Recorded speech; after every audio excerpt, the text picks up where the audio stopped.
असलामुअलैकुम दोस्तों, पाक पंजाब टीवी दे नाल मैं तुहाडा दोस्त अब्दुल वाहिद। दोस्तों माशाअल्लाह तहसीलो ज़िला चकवाल का इलाका। दोस्तों तहसीलो ज़िला चकवाल अज मैं तुहाडे वास्ते 700 कनाल मुकम्मल आबाद ज़मीन की वीडियो लैके हाज़र होया। इंशाअल्लाह उम्मीद है कि दोस्तों नूं ये बड़ी पसंद आवेगी। दोस्तों ये ज़मीन का एक साइड ते मोटरवे दे नाल फ्रंट लगदा पिया है ते दूसरी साइड ते बहुत वड्डा कारपेट रोड का फ्रंट लगदा पिया है।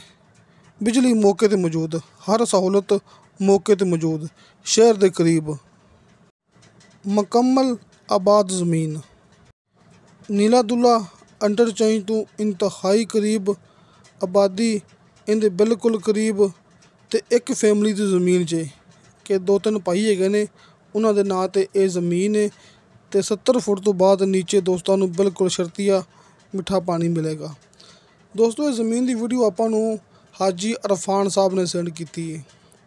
हाजी अरफान साहब का दोस्तों नूं कॉल एंड व्हाट्सअप नंबर सामने स्क्रीन ते मिल जाएगा। दोस्तों ये ज़मीन की डिमांड की है मालिक ने फी कनाल के हिसाब नाल 4 लाख रुपया। दोस्तों 4 लाख रुपया इनकी डिमांड है, कमी पेशी प्यार मुहब्बत हो जाएगा। हाजी अरफान साहब नाल तुसीं इस नंबर ते कॉल ते राबता कर सकते जी ते व्हाट्सअप ते मैसेज भी कर सकते जी। तो किसी दोस्त ने गल करनी हो अपने नाल, अपने व्हाट्सअप नंबर लगे होंगे ने हर मूवी की डिस्क्रिप्शन दे विच।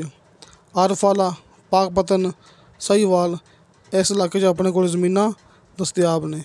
तो दोस्तों इंशाअल्लाह ताला बशर्ते ज़िंदगी बफजले खुदा मिलांगे अगली वीडियो ते। अल्लाह हाफिज़।